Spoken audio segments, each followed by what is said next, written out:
Assalamualaikum warahmatullahi wabarakatuh. Bersama kita kembali di DDD A to Z, dunia dalam desain A to Z. Bersama, silakan perkenalan masing-masing. Tri.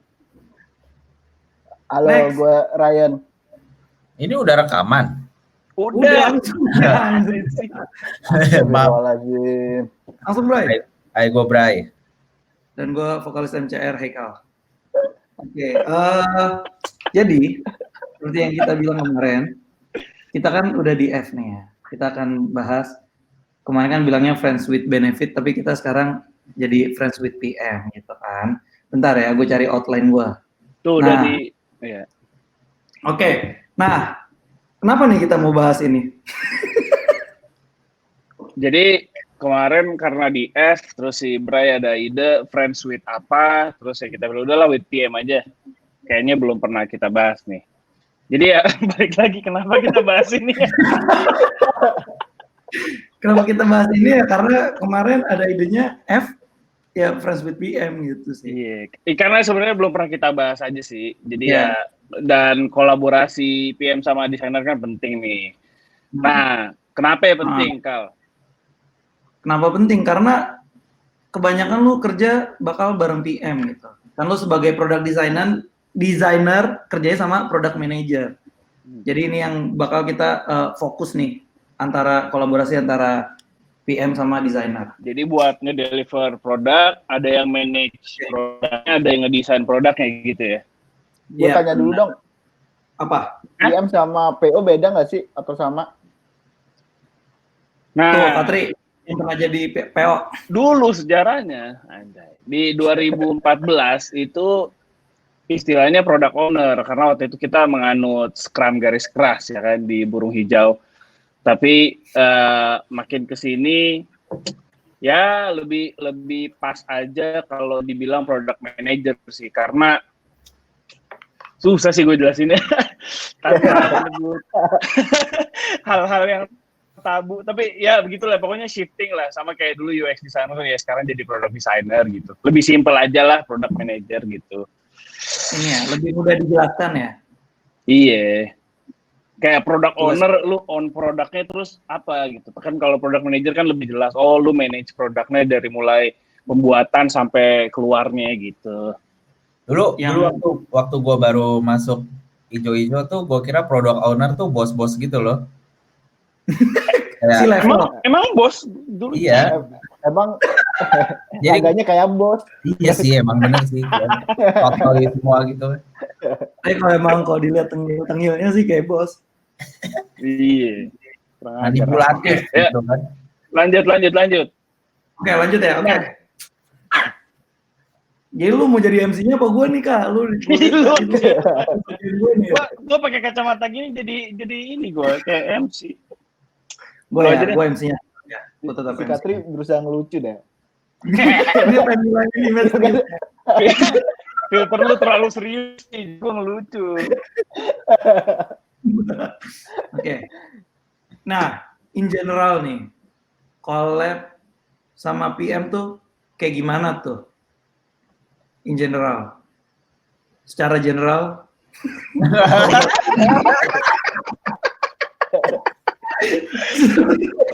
Ya lu katanya mau jadi MC, improve dikit, kenapa ya Allah? Astagfirullahaladzim. Jadi nih, kan masih banyak nih yang belum tahu gitu kan. Mungkin di kantornya PM-nya dia ngerasa kok emang PM kerjanya kayak gini gitu. Nah, dia mungkin teman-teman dunia dalam desain nih pengen tahu sebenarnya di kantor tempat kalian tuh PM tuh kerja collab-nya sama PM tuh kayak gimana sih gitu. Siapa yang mau jelasin duluan? Ya itu Braide. Rian and the Coffee Theory. Rian Coffee Theory coba. Enggak. Sebenarnya simple sih. Sebenarnya PM itu tugas utamanya jadi jembatan gitu antara tim produk, tim bisnis sama tim tech gitu. Jadi dia yang penengahnya tuh. Namanya juga product manager. Jadi dia kerjaannya ya manage sesuatu. Manage timeline, manage resource gitu-gitu.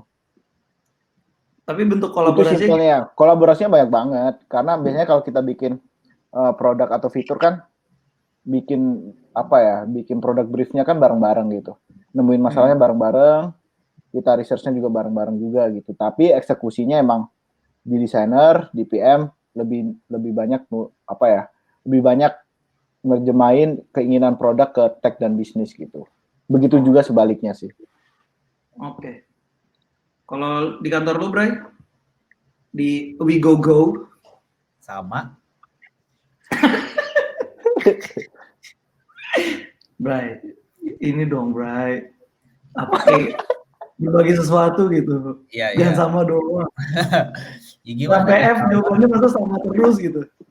Jadi PM itu nengahin antara bisnis, tech, dan desain. Ya emang sama-sama PM, gue harus jawab apa? Jadi lu sama nih, lu nggak mau nambahin sesuatu gitu. Mungkin ada yang Rian miss sesuatu gitu yang bisa lu tambahin.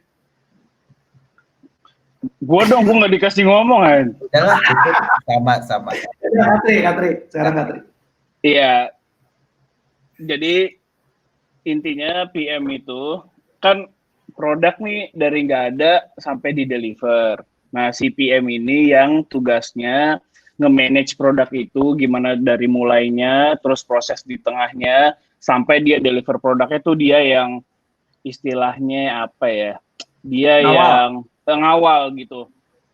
Ini desainnya gimana, ini developmentnya gimana, ini rilisnya gimana, ini marketingnya gimana gitu. Jadi dia ngawal. Cuman gue pengen echoing tadi si siapa ya, Rian and Coffee Theory sih, karena dulu tuh Tokopedia pas gue zaman di sana kan kita nggak ada PO atau PM kan. Nah waktu itu tuh gue present ke CEO-nya, gue bilang kayaknya butuh ada satu orang deh buat yang ngejembatanin antara developer sama desainer sama anak bisnis, gue bilang. Waktu itu tuh belum tenar tuh ke apa istilah PM dan seterusnya. Terus gue present kan, PM tuh gue gambarin ilustrasi jembatan. Terus ya udah akhirnya dibikin, terus gue pindah role jadi PO. Ya gitu, tugasnya kayak benar-benar manage gitu sih. Dari awal bikin briefnya, terus bikin spek flow-nya, terus collab sama desain, developer, dan seterusnya. Nah, kira-kira gitulah.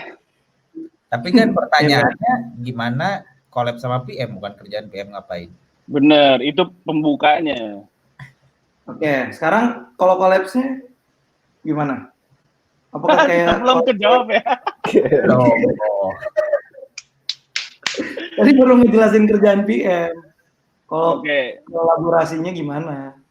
Ya kalau ya gue dulu deh. Ya, biasanya sih kan kita dalam setiap quarter misalnya yang pakai OKR ada list inisiatif produknya kan. Nah, inisiatif produk atau feature-nya ini biasanya si PM-nya mulai pakai si TRD nih, kita bilangnya product requirement document. Nah, di situ dia jelasin ya standarnya 5W 1H lah. Apa produknya, kenapa dibuat ini, matriks mana yang mau diincar dan seterusnya. Nah, baru biasanya dari situ dia share ke desainernya, ke product designer kalau di kantor gue. Nanti itu kita bikin brief 1 hari gitu, beberapa waktu kita bahas tentang briefnya, terus desainernya nanya-nanya nih, kenapa ini dibuat, terus flow-nya menurut lo kebayangnya kayak gimana, dan nah habis dari situ lanjut si desainernya drafting konsepnya. Oke, berdasarkan brief yang gue terima, anggaplah kayak bikin rumah lah, si mandor datang atau si orang yang mau punya rumah datang kayak gue mau bikin gini, nanti si desainernya nyiapin konsepnya gitu. Nah gitu sih kelanjutannya, silakan dilanjutin sama yang lain. Ya, boleh Rian atau Bray mau nambahin di tempatnya masing-masing kayak gimana? Kurang lebih sama sih, cuma mungkin konteksnya sih yang agak beda-beda. Kalau di Gojek ya ngerjain produknya Gojek, kalau di Tiket ya produknya Tiket. Kalau di Wigo produknya Wigo.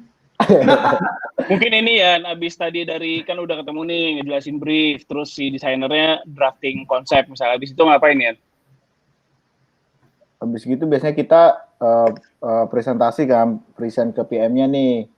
Biasanya ya udah feedback aja di situ, kritik, desain kritik, terus kita validate ke user dulu. Kalau misal ada feedback, kita iterasi lagi kayak gitu sih. Jadi intinya PM kayak apa ya? Kayak teman dekat lu gitu, kayak malaikat Israel gitu yang ada selalu ada di sampingnya. Aduh. Maksudnya. Bray, ada bisa lo tambahin nggak, Bray? Karena skala perusahaannya kita beda dikit, kalau PM gue carry-an PM kayak teman dekat. Jadi kalau gue ada apa-apa, gue ngadunya ke dia, terus dia bantuin apa sih, kayak curhat lah, gue butuh A, blokernya ini, bantuin dong ngomong sama ini. Jadi dia nengahin. Terus kayak karena kita juga kerja bareng C-level, dia juga yang nengahin sama C-level segala macam sih. Yang soalnya kalau kita mau meeting sama C-level tuh harus lewat dia namanya invite meetingnya gitu-gitu kan. Jadi ya intinya apapun. Sekretaris dong, Bray. Iya, dia bawahan gua sebenarnya. Enak. Jadi kalau gua rangkum berarti tadi tugasnya PM tuh dia yang ngejembatanin, ya orang di tengah-tengahnya lah. Nyari kalau mau bikin produk sesuatu, dia nyari requirement-nya dari tim tech gimana, bisnis, marketing. Terus itu yang bakal disampaikan ke desainer gitu kan. Baru desainernya ngerjain, habis itu didiskusin bareng sama PM-nya gitu. Berarti sebenarnya yang teman-teman desainer nih bisa ngelibatin PM juga tuh berarti ya di prosesnya desain ya untuk dapat feedback segala macam. Tapi sebagai catatan juga sih, kalau di Gojek yang kantor gue sekarang, ide itu bisa dari mana aja. Bisa misalnya dari tim bisnis biasanya gitu kan, yang paling standar lah. Habis itu misalnya dari C-level. Bisa juga dari researchernya, bisa juga dari desainernya. Misal kayak kita mau improve ini, atau kita ada ide temuan di lapangan, terus kita bilang kita perlu bikin fitur ini deh gitu. Nah, jadi input tuh bisa dari mana aja, bisa dari tim CS, bisnis, desain, research, dan seterusnya. Nah, tugasnya si PM paling pertama ngedengerin dan ngegodok kayak, oke, ini yang mau dibikin ya, terus disambungin ke goalnya company atau goalnya tim. Baru dari situ dia ya tadi proses yang kerja sama desainer gitu. Jadi harusnya idealnya, maksudnya kan banyak yang beranggapan, gue desainer nih, gue terima kerjaan doang dari PM gitu. Harusnya sih nggak kayak gitu sih gitu. Jadi lu punya inisiatif pun harusnya boleh banget lu yang ngedrive gitu. Oke, kita lanjut ke topik kedua ya. Kan namanya kerja kan nggak mungkin happy aja ya gitu kan. Pasti ada aja lah problemnya. Nah, biasanya problem yang lu bertiga pada temuin di kantor masing-masing kayak gimana tuh kolaborasi dengan PM? Bray. Jawab. Kalau gua problemnya paling besar mungkin culture kali ya, karena ada dari beberapa negara kan, terus kita kepisah-pisah waktunya segala macam. Jadi ada yang cara kerja gini, ada yang cara kerja gitu. Kayak pernah kita bahas di episode sebelumnya, penggunaan bahasa juga beda. Kayak ada kalau orang India ngomong orang meninggal tuh expired alias basi. Yang kayak gitu-gitu kadang bikin miskom. Cuman nggak terlalu gimana. Apalagi ya, paling itu sih, karena intinya komunikasi. Asal lo bisa saling mendengarkan sama PM lo, semua akan baik-baik saja. Udah cukup. Oke. Kalau dari Katri atau Rian? Kalau gua nambahin dikit sih, mungkin masalahnya kebanyakan ego. Desainer punya ego, PM punya ego, kadang nggak ketemu di situ sih.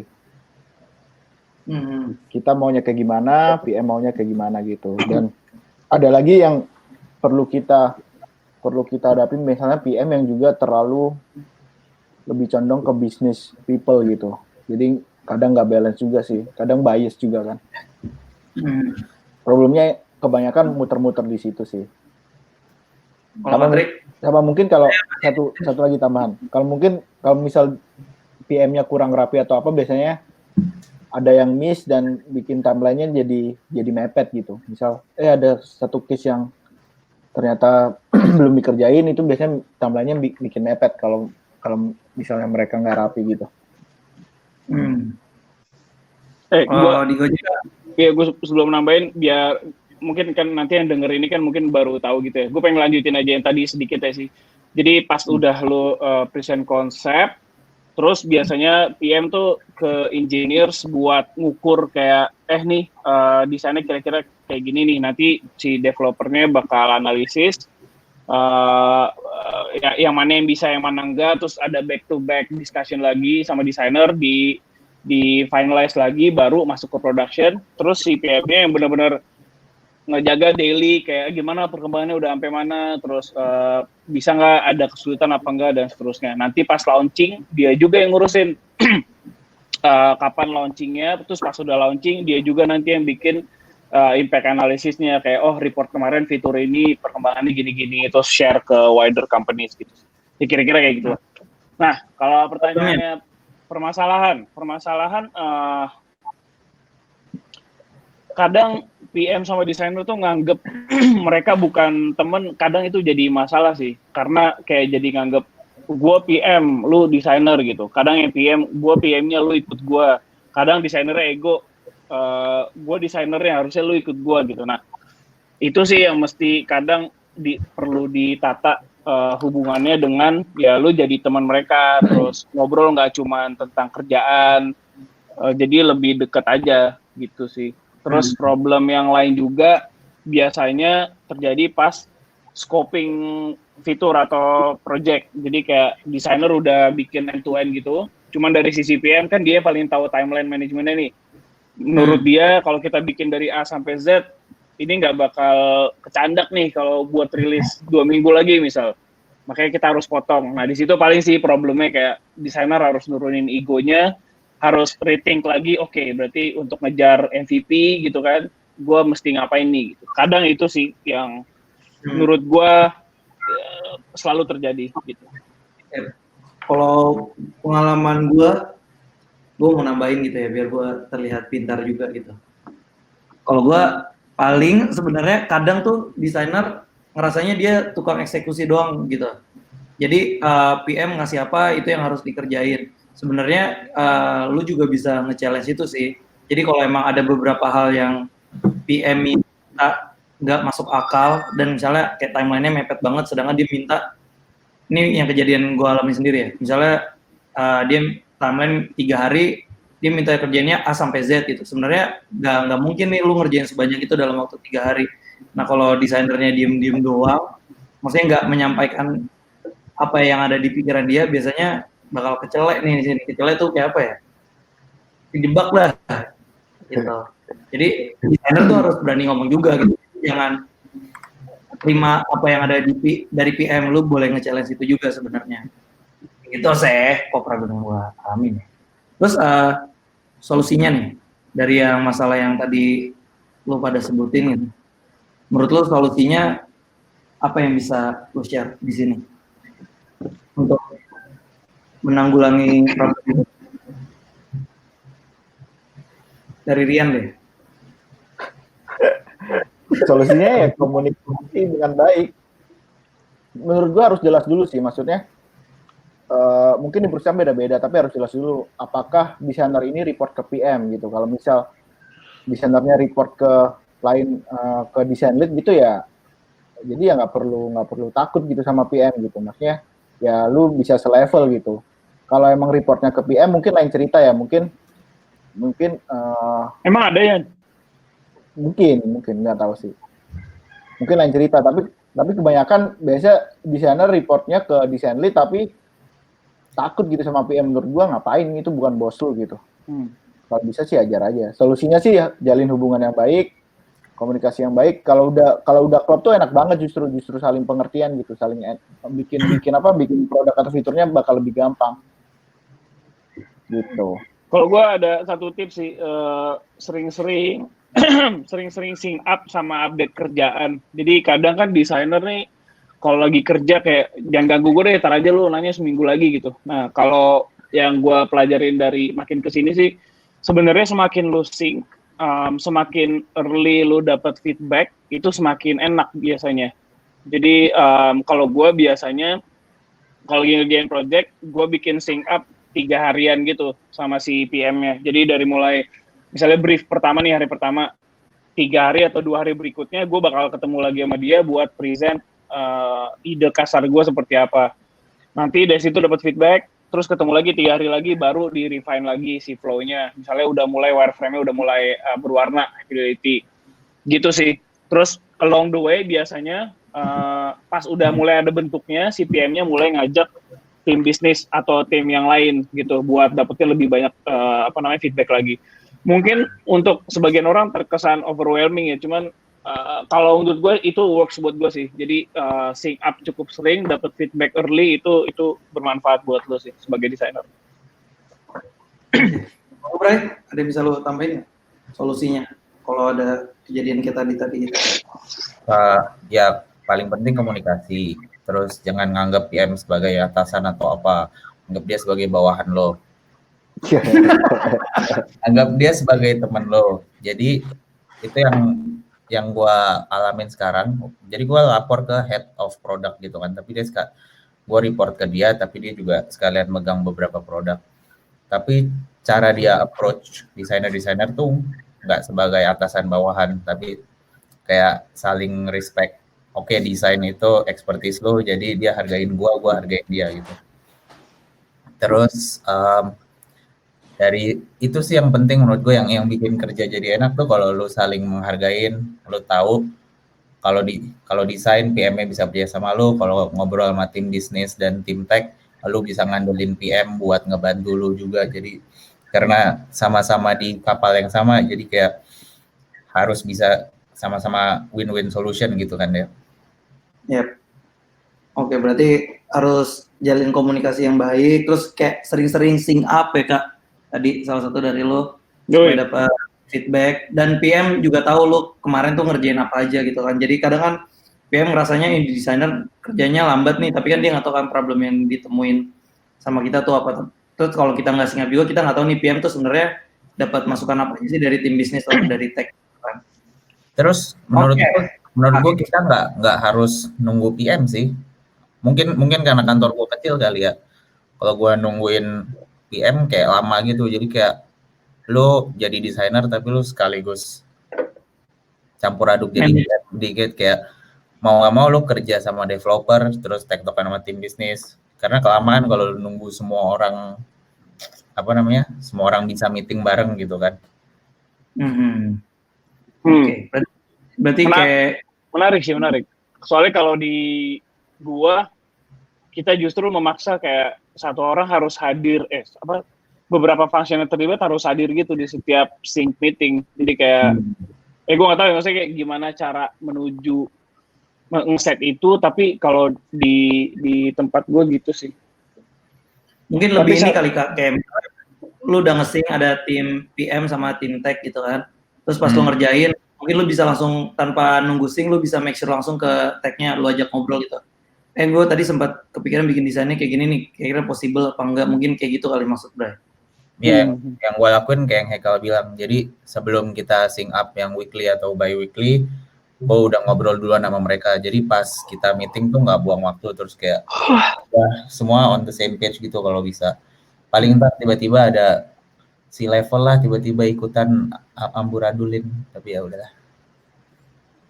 Sama paling kalau ada ini sih, kalau ada hal yang nggak lu suka atau blocker gitu, langsung tabrak aja sih. Maksudnya jangan dibiarin gitu. Misal kayak contoh lah, lu nggak suka caranya CPM, misalnya komunikasinya japri gitu. Apalagi kan sekarang online nih, tantangannya kan. Jadi mereka saling japri kan. Dia japri tim bisnis, japri lu, japri copywriting. Kalau bisa ditabrak aja. Jadi langsung kasih tahu, kayaknya ada yang mesti kita rubah deh gitu. Jadi intinya kalau ada apa-apa langsung tabrak dan langsung benerin secepat mungkin sih kalau gue.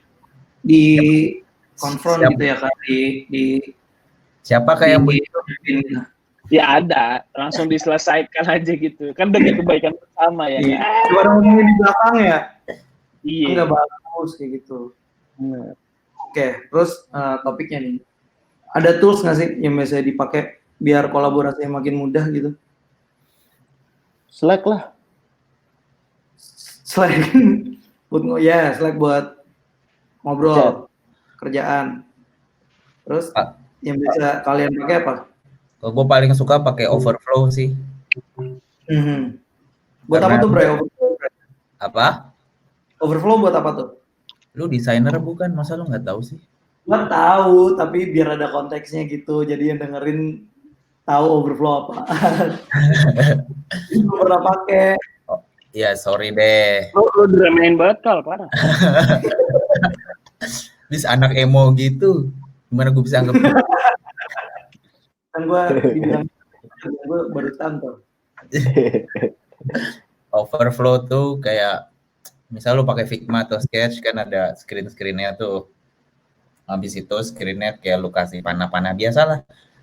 Terus habis itu lu bisa upload. Jadi lu kalau share kerjaan lu cuma share link aja. Sebenarnya nggak beda jauh sama Sketchcloud atau Figma sih. Kalau udah pakai Figma kayak udah nggak perlu lagi deh. Cuman Tapi terus apa lu mau motong apa? ya gue pengen maksud lo biasanya berarti yang lu share tuh di situ flow-nya ya. Bukan cuma screen doang kan. Iya. Flow desainnya. Iya.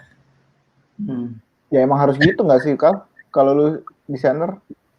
Iya. Pertanyaan lu kok Apa sih? MC diserang. Kemarin pengen jadi MC kayak Najwa Shihab gitu, kelihatan pintar. Tapi gue diginiin mulu. iya, lu pakai filter gitu. Dia belum serius. Nah, kita fokus dulu bercandain. Aku mau main PS aja. Overflow. Bray. Ya. Udah Overflow. Udah. Kok Katri, biasanya kalau kolaborasi sama PM ada tools yang biasa dipakai nggak? Kalau gue sama kayak Bray, Overflow, tapi ada satu lagi yang paling penting itu Google Docs. Jadi itu kan semua PRD atau briefnya si PM tuh ada di Google Docs ya.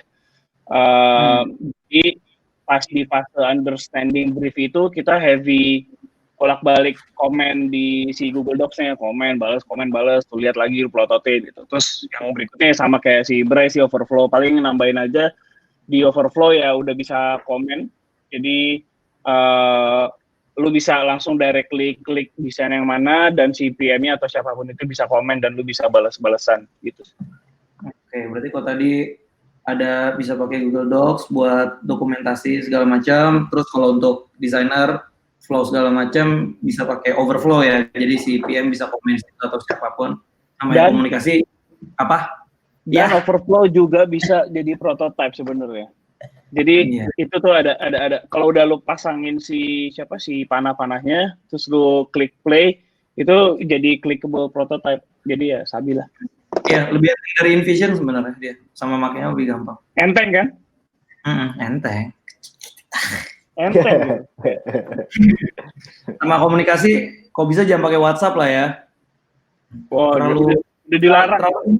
Terlalu intim gitu, bisa pakai Slack tadi kan kata Rian. Slack di luar menggunakan telepon nomor telepon pribadi gitu kan. Tapi emang kalau cakep lu nolak kalau? Apa? Kalau cakep emang lu nolak? Cakep, cuman gue nggak mau ngomongin kerjaan di WhatsApp. Profesional banget sih. Terus ada banget. framework lu kalau kolaborasi bareng biasanya framework apa yang lu pakai sama PM gitu untuk kolaborasi? Ada nggak? Gua pakai Agile Yang Waterfall bisa metodologi Double Diamond sih. Gabungan gitu, Bray. Jelasin dong. Iya. Jadi gimana mulai dari Katri? Iya, Katri. Kak, ada framework yang lu pakai nggak buat kolaborasi sama PM? Lu ke-mute. Nah. Dia ke-mute. Dia sosokan pakai headset. Iya. Udah copot headsetnya. Sorry ya nih teman-teman, biasalah dia ada mau aksi di tengah. Lu aman nih. Gua jawab dulu kali ya. Iya. Tadi apa pertanyaannya framework? Iya, framework. Sebenarnya PM itu juga kita kalau desainer kan biasanya pakai design thinking ya. Mulai empathize, sampai tahap terakhir validate. Itu biasanya PM kita libatin juga sih dari awal juga. Dari tahap pertama empathize itu kita libatin juga. Oke, Jadi- berarti lu bisa kayak ngundang mereka ke desain sprint juga gitu ya, ngelibatin PM juga. Benar. Ya benar bukan buat desainer doang juga. Gitu. Berarti kayak misalnya lu kayak kok feedback ya. Cek. Iya feedback nih. Atri nih mikrofonnya. Sorry, udah kan? Udah kedengeran nih kan? Kedengeran tapi jadi feedback. Oh iya. Benar, feedback. Kalau mute dulu. Iya, jadi berarti misalnya kayak lu lagi proses affinity diagram gitu ya. Berarti lu ngundang PM, ikut kolaborasi di situ juga gitu kan. Terus kayak ideation, design lu bisa ngelibatin PM juga di situ kan. Yes. Oke. Ya Bray dulu. Jelek banget suaranya Bray dulu. Gue sama sih, tergantung gue di fase desain yang mana. Paling penting biasanya di awal, di tengah, sama di akhir. Jadi kayak di awal briefnya, make sure briefnya jelas. Habis itu kan kita fokus ke desain. Habis itu iterasi, setiap iterasi minta feedback segala macam. Habis itu udah sih sampai akhir sebelum production, sebelum handover ke dev. Ya kurang lebih berarti sama kayak Rian lah ya, kayak tadi di proses itunya ya. Sama? Kalau Katrika? Masih feedback gak? Enggak. Nah, gitu dong. Enggak. But AirPod gue habis tadi, sorry. Apa pertanyaannya diulang Pak MC? Maaf. Ada framework tertentu nggak yang biasa lu pakai buat kolaborasi sama PM? Oh, nggak ada. Jelek banget. Mikrofonnya jelek banget suaranya parah. Sumpah. Iya. Wait, gue lepas. Cek. Nah, ini baru bagus. Ya. Framework. Oh, benar. Iya, jadi frameworknya nggak ada. Kita pakai Scrum biasa. Ada daily, terus ada sprint planning, ada retro. Jadi seperti biasa aja sih, Scrum seperti biasa. Paling yang gua mau emphasize, kita di Gojek pakai namanya framework Darcy gitu nggak sih? Darcy. Jadi Darcy itu, tahu kan lu? Tahu Darcy kan? Tahu nggak? Nggak tahu. Darcy itu, jadi kalau lu mulai sebuah project itu kita biasanya di Gojek bikin Darcy-nya siapa? Darcy itu D kepanjangan dari decision maker atau delegatornya. Kalau A itu accountable-nya siapa, R responsible-nya siapa, C consulted sama inform. Jadi mungkin teman-teman bisa googling juga intinya. Woi, pakai headset aja, suara lu jadi blebub gitu.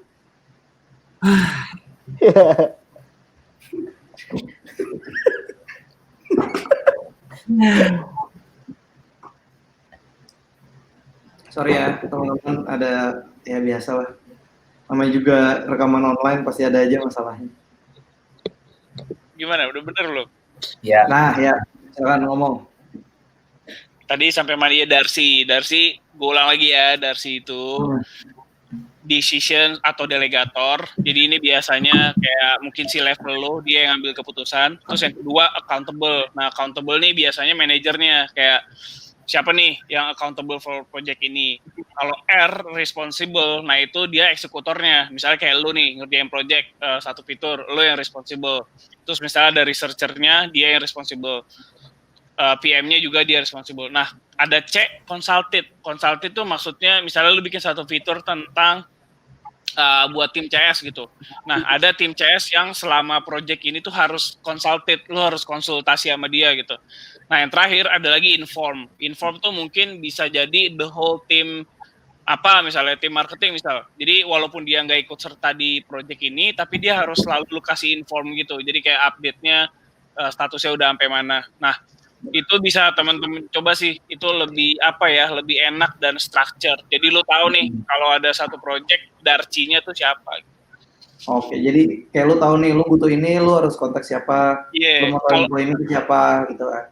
Kalau lu ada misalnya bentrok kepentingan nih, misalnya dari responsible-nya bilang A, ini bilang B. Nah, itu langsung lo eskalasi ke D aja, ke decision maker atau delegatornya. Gitu. Kalau si Infor mungkin biasa ke tim bisnis atau marketing kali ya, biasanya. Iya, betul. Jadi kabarin. Iya. Oke. Sebelum kita lanjut ke topik terakhir, ada yang mau nambahin lagi nggak? Kayak biasanya gitu apa yang bisa dipakai buat kolaborasi frameworknya? Apa udah semua? Yang penting Udah sih. Saran Udah ya? gua mungkin buat yang baru mulai nggak usah takut. Misalnya lu lagi stuck, ngaku aja stuck. Misalnya lu berbuat lu salah desain, ngaku aja salah desain. Jadi nggak usah takut. Jangan anggap PM itu sebagai kayak guru yang bakal ngomelin lo gitu. Oke, sebenarnya itu bisa lokasi di best practice sama tips sih yang mau topik kita bahas berikutnya. Nah, itu bisa. Oke, topik berikutnya kita ada best practice atau tips yang bisa di-share. Yang bakal dengerin podcast ini. Gue duluan. Jadi penting buat ngadain design review atau design showcase. Bisa bi-weekly atau bisa weekly. Nah, itu penting banget tuh. Satu, bisa ngelatih lu buat presentasi. Dua, lu bisa dapetin feedback sebanyak-banyaknya. Nah, biasanya kalau di project kita design showcase atau design review tuh kayak semua orang diundang. Jadi siapa yang bisa datang gitu hajar. Orang yang nggak punya konteks pun kalau mau datang silakan gitu. Karena mereka kan akan datang sebagai orang awam, terus lihat desain lu, flow lu, terus dia langsung komen gitu kan. Nah itu asik banget. Jadi biasanya kita kalau di tim gue itu kita 1,5 jam desain showcase, 2 atau 3 project maksimal. Terus Zoom call pasti pada ngasih banyak feedback. Terus ada yang jawab ada yang catat MOM-nya. Baru habis dari situ MOM-nya dikerjain, terus kita report balik lagi ke si audiensnya gitu. Jadi penting sih di situ lu belajar present, belajar ngehandle feedback kayak gimana, dan ya gitu sih, dapat feedback secara keseluruhan. Oke. Dari Rian atau Bray ada bisa share tipsnya? Iya benar sih. Cadence sync sama PM itu penting sih menurut gue. Jadi kalau bisa desain review-nya jangan cuma sesama desainer doang, tapi sama PM. Kalau bisa ajak developer dan bisnis juga sih. Biar perspektif dari beberapa stakeholders langsung ketangkep gitu. Jadi lu nggak perlu meeting-meeting lagi sama yang lain. Gitu. Dari Bray? Udah cukup. Itu yang disebutin Rian kan tadi udah gue ceritain. Kalau gue langsung sebelum review gue sikat duluan. Oke gitu ya. Gue mau nambahin lagi dong. Boleh, silakan. Udah cukup lah, udah cukup. Jadi sebenarnya kalau mudah-mudahan ya kalau PM lo pinter gitu, menurut gue lo harus banyak belajar dia tentang data sih. Jadi biasanya kalau PM yang ideal dia tentang data tuh jago. Jadi lo harus manfaatin gimana cara, misal paling gampang deh doing funnel analysis misalnya. Lo tahu nih pas lo bikin fitur ini jobsnya dari A ke D, lo tahu nih apa orang klik di mana, terus drop rate-nya di mana dan seterusnya. Nah itu tanya aja terus ke PM kayak ini datanya berapa sekarang, gimana cara lu ngumpulin datanya, ini trackernya lu cara ngesetnya gimana. Jadi sebisa mungkin kalau dia pinter lu belajar sama dia. Kalau dia nggak pinter ya cari PM lain aja. Gimana cara cari PM lain? Minta sama bos lu pindah tim aja. Mungkin nggak langsung minta pindah PM kali, tapi encourage PM-nya untuk mulai ngelihat data kan. Kalau jangan gitu dong. Jangan ngajarin orang jadi ganda. Di sini harus jujur kan. Ya gue sih ngamuk ke PM-nya biasanya. Biasanya lu harus mulai lihat data dong. Gue butuh datanya nih. Lu jangan kalau lu nyuruh gue ngedesain di base dari PRD doang, tapi lu nggak ngasih lihat datanya, gue tahu bakal works apa enggak dari mana kayak gitu, apa yang mau diimprove gitu. Jadi lu bisa nge-push PM untuk mulai. Kalau PM-nya nggak main ke data, lu bisa nge-push untuk mulai mikirin itunya gitu sih. Soalnya gue inget banget kan waktu itu pernah bikin poll juga kan di DDD. Ternyata banyak desainer yang anggap PM ini nggak tahu produknya mau diapain gitu.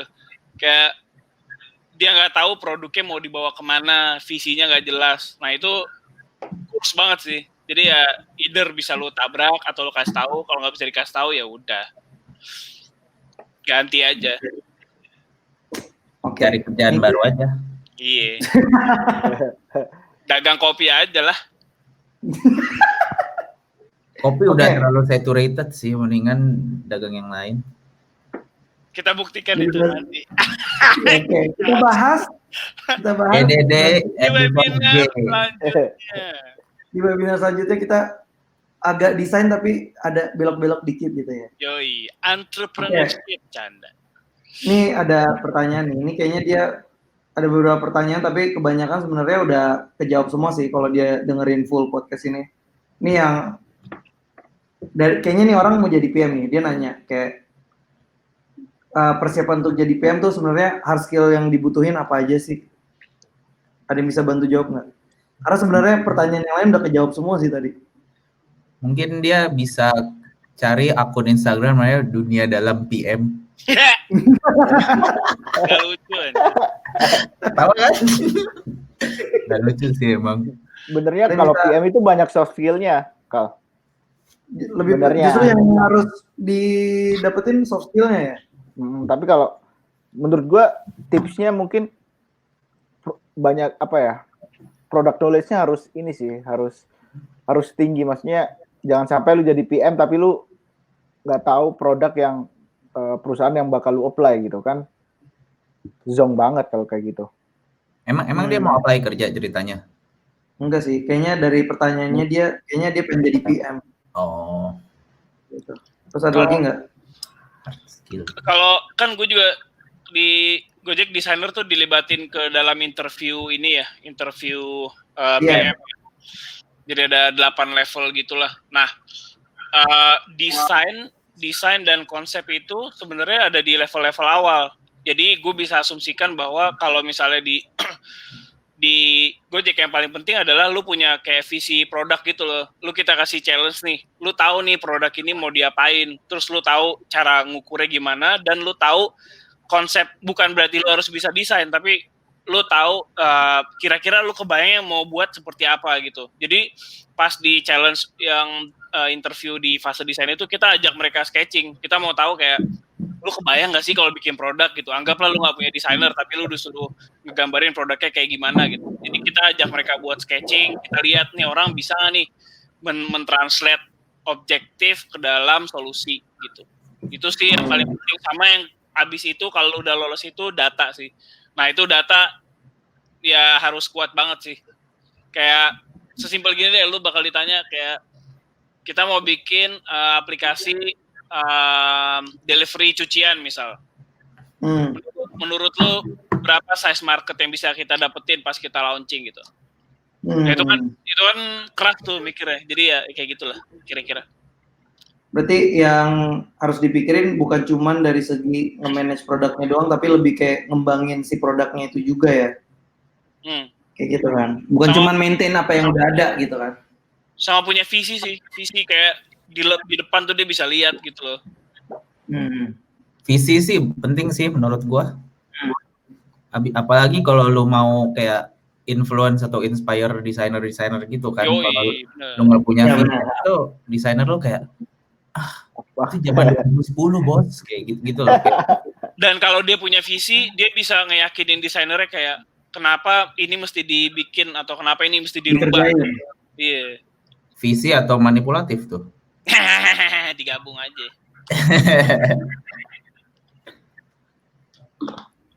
Oke, berarti sebenarnya kalau untuk PM hard skill tuh nggak yang terlalu gimana banget ya. Justru kayak hal-hal yang tadi tuh yang lebih ke thinkingnya gitu kan yang penting buat PM. Oke, sebenarnya udah sih. Dari pertanyaan juga kebanyakan pertanyaannya udah kejawab, jadi nggak perlu diulang. Tinggal dengerin aja isi podcast ini. Sama tadi yang apa skill yang dibutuhin sama PM udah dijawab juga gitu. Selesai. Itu tadi ada yang nanya di DM hal apa yang mesti di-deliver PM ke desainer? Nah, siapa yang mau jawab? Pian. Ada beberapa, sebenarnya depends case-nya. Kalau di tiket biasanya kita minta product brief atau kalau bisa dia PRD. Tapi nggak harus final ya, itu bisa paralel. Sama benernya tuh roadmap produknya tuh bakal kayak gimana. Jadi kita sebagai desainer juga bisa udah ancang-ancang nih alokasi waktunya bakal kayak gimana gitu. Kalau Bray, Katri? Tapi ada PM yang ngasih story Jira gitu ke desainer juga sih, ada beberapa PM kayak gitu, tapi menurut gue itu nggak jelas anjir, maksudnya. Tanpa menjelaskan konteks gitu. Iya. Menurut gue itu nggak jelas. Ada beberapa sih yang gue lihat ada yang kayak gitu sih. Biasanya ditabrak tuh sama desainernya. Ini maksud lu apaan? Dilabrak ya. Lu ngomongin gue di perosotan. Lu ngeliatin gue di perosotan kan?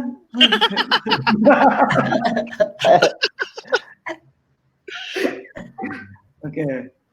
Terus? Bray, nambahin nggak? Ini untuk PM ya? Iya, deliver ke desainer apa yang mesti dia deliver? Jangan ngasih UI atau ngasih wireframe sih. Bener. Itu kalau buat misal kalau ngasih ke kita gitu, kita kan udah ada pengalaman. Oke lah, kita bisa ngebedain mana yang bisa diambil atau enggak. Tapi kalau ngasih ke orang yang belum berpengalaman, diambil mentah-mentah pasti. Jadinya udah kayak ya udah lu cuma nambahin warna, ngubah-ngubah dikit doang. Itu sih. Gue biasanya lebih minta kalau emang dia mau terlibat situ, gue biasa lebih minta ini sih, diagramnya sih, kayak lu kebayang bakal sistemnya gimana sih, kan karena kan dia bakal lebih sering ngobrol sama tech kan, lebih kebayang di belakang masalah API atau segala macamnya. Biasanya gue minta diagramnya gitu, kayak gambaran nanti kita tuh biasanya narik API-nya kayak gimana, jadi gue tahu nih possible apa enggak kalau buat nanti di desainnya kayak gitu. Kalau gue biasanya. Kalau gue juga biasanya di awal-awal gue minta kayak flowchart simple gitu sih, kayak user journey yang dia kebayangnya itu kayak gimana gitu. Jadi gue kadang memaksa dalam tanda kutip PM gue buat gambarin dong yang di kepala lu user journey-nya kayak gimana sih gitu dari awal sampai akhir gitu. Walaupun cuman tapi gambarnya di kotak-kotak aja ya, gue bilang kayak. Jadi kayak kotak, teks, terus menuju kemana dan kemana. Nah itu asik sih sebagai input buat lu bisa lanjut ke desain. Terus menurut gue juga tadi yang dibilang Rian penting juga tuh. Jadi dia mesti ada roadmap yang jelas. Misalnya 3 bulan ke depan gitu. Bukan berarti itu saklek yang waterfall, tapi kan setidaknya si desainer ini bisa punya holistic view gitu tentang apa yang mau dibikin. Sama yang ketiga itu sih update data. Jadi sebagai PM harus rajin update statusnya. Fitur ini udah launching ke berapa orang, terus impact-nya gimana, move the needle apa enggak, terus kalau di improvement kira-kira bakal apa. Sama yang terakhir, yang tadi si Rian bilang user stories, ada satu PM juga di Gojek yang dia kalau bikin PRD tuh dia bikin list tabel bisa 20-an user stories gitu. Jadi itu unik juga sih. I mean, gue juga baru pertama kali lihat, cuman menurut gue ya nggak apa-apa juga, karena itu menggambarkan, menurut CPM, user nih harusnya bisa gini-gini nih. Padahal kalau lu lihat 24 list itu, sebenarnya kayak cuma bisa dikelompokin 3 doang gitu. Kayak, ya ini cuma bagian dari ini doang gitu. Gitu sih. Tapi menurut gue itu penting banget sih. Kayak lu sebagai PM sharing apa yang udah desainer bikin, lu share hasilnya, impact-nya tuh ke tim gitu. Itu lumayan, kayak misalnya gue pengen banget, kayak gue lumayan senang sih ketika di-share, ini ternyata yang lo kerjain naik loh. Itu ke ini sih, ke lebih ke gue jadi lebih semangat gitu kerjanya. Gue tau yang gue hasil itu ada impact-nya. Kayak itu lumayan penting banget sebenarnya buat PM share ke timnya.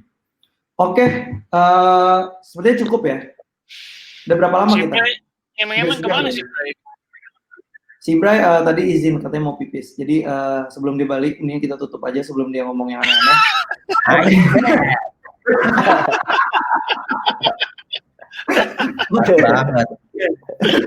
Oke, jadi sekian DDD A to Z.